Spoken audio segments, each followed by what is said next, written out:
Well, I mean, there's not going to be any cake, Jeff repeated slowly. No, Adam argued, pointing to the registry list. Look, she signed up for a cake plate, so there's gotta be cake. Jeff walked over, placed a heavy hand on Adam's shoulder, and looked him in the eye. We have a cake plate. 12 years. No cake. How can that be? Adam stammered. I don't know. We've also got a juicer, Jeff continued, his voice taking on a rhythmic cadence of tragedy. No juice. A waffle maker. No waffles. Quesadilla maker. Yeah, I like. No, senor, Jeff cut him off. None. Well, that doesn't make any sense, Adam said, his brow furrowing. I know, Jeff whispered. Welcome aboard.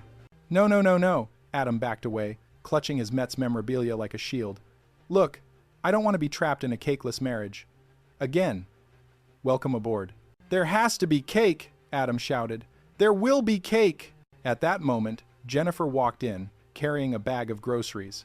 She looked at the two men, one terrified, one resigned. Hey, hun, she said brightly. What are you doing here? Adam asked, suspicious. Well, Jennifer started, putting the bags down. Our place is too cluttered, so I want to get rid of some stuff. We can probably sell this for money. She pointed to a sleek, metallic object in the hallway. Jeff's eyes widened.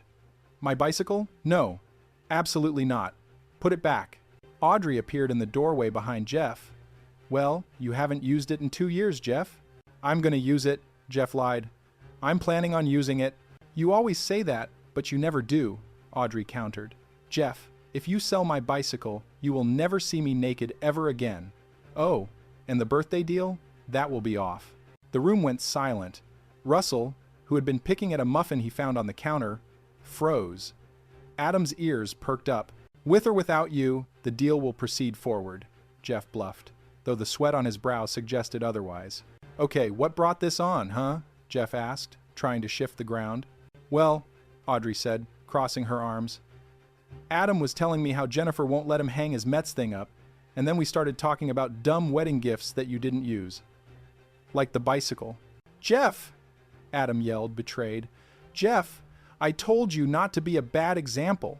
Well, your bike's in the way, Jeff shouted back at Audrey. I bump into it all the time. Well, maybe if you hadn't sold your bike 2 years ago, we'd still be riding together, you'd be skinnier, and you wouldn't be bumping into it, Audrey fired back. The tension in the room was palpable. It was the specific kind of tension that exists between couples who know exactly which buttons to push to launch the nuclear missiles. I get plenty of exercise, Jeff muttered. Last Saturday, I went 9 for 17 in softball. That's a lot of running, Adam nodded supportively. Yeah, Audrey said, her voice dripping with sarcasm. And how many beers did you have after the game? Huh? 9 or 17? I had maybe 4, Jeff said indignantly. And then 3 light ones. So, 5. Audrey glared at him. Does any of this have to do with your bicycle? Figure it out, Jeff. She turned and stormed out. Give me a clue, Jeff yelled after her. Was that the clue? Adam asked. No, Jeff said, staring at the empty doorway. That was just marriage. Chapter 4. The Cakeless Truth.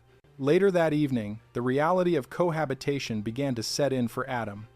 The apartment, once a spacious bachelor pad in his mind, now felt like a strategic puzzle where he was losing all the pieces. He watched Jennifer unpacking the groceries. She had bought flour, sugar, eggs, butter, vanilla. Adam's heart soared. It was happening. The prophecy was false. Grocery delivery boy is here, Adam joked, trying to lighten the mood. Who am I? The lonely housewife with no money to pay you? Jennifer laughed. I like that game. But no, I actually bought groceries. I got flour, sugar, eggs, butter, vanilla, and this frosting was on sale. She placed the items on the counter next to a large mixing bowl. Are you going to make a cake? Adam asked, his voice trembling with hope. Jennifer looked at him confused. No. I thought you'd like to make it. Adam froze. Me?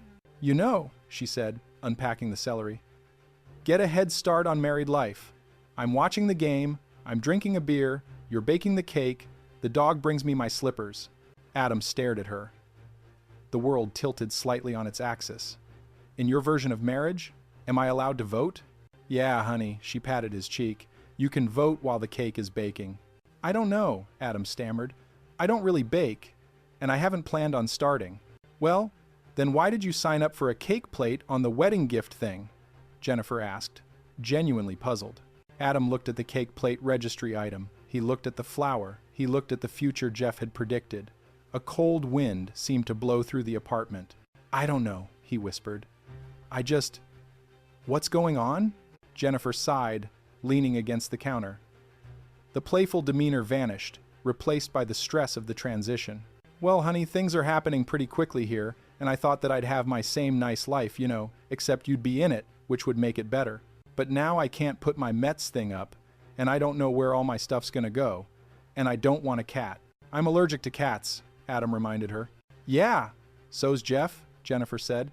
The name hung in the air like a curse. Adam, she said softly. I don't know what's happening here, but shouldn't you have thought about all this before you proposed? Oh, what? Adam threw his hands up. I wasn't thinking when I proposed. I just did it. Jennifer stiffened. Her eyes went cold. Is that right? Well, Adam backpedaled furiously. You're obviously thinking now. Are you sure you want to get married? Yes, I'm sure, Jennifer said, but she turned away and walked toward the bedroom. Should I follow you? Adam asked the empty room. He looked at the bag of flour. He realized, with a sinking feeling, that there would be no cake tonight. Chapter 5. The Art of Negotiation and Deception. Saturday night arrived, bringing with it the art opening and the promise of free alcohol. The gallery was a pristine white box filled with people wearing black, looking at paintings that resembled industrial accidents. Russell Dunbar was in his element. He was currently leaning against a pillar, talking to a waitress named Sarah. So, what? You moved to New York from Ohio to become an actress? Russell asked, feigning fascination. Uh-huh, Sarah nodded, her eyes wide. Wow, that is a great plan, Russell lied smoothly. I'm surprised more girls don't do that.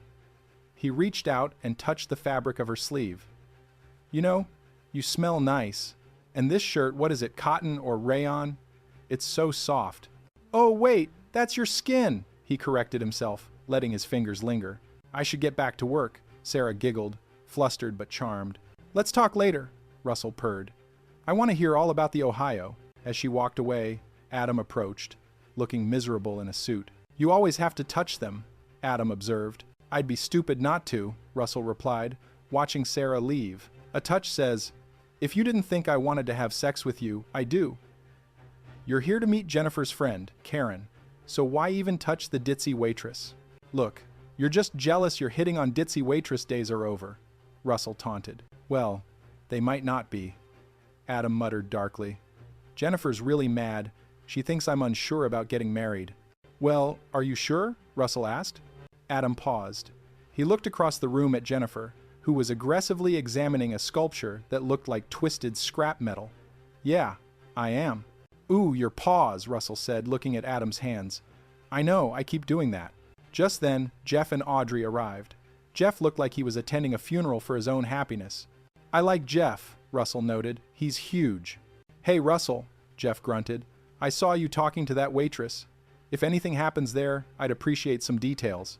No problem, Russell smirked. If you want, I'll set up a camera and make you a tape. That'd be funny if he was kidding, Jeff said to Adam.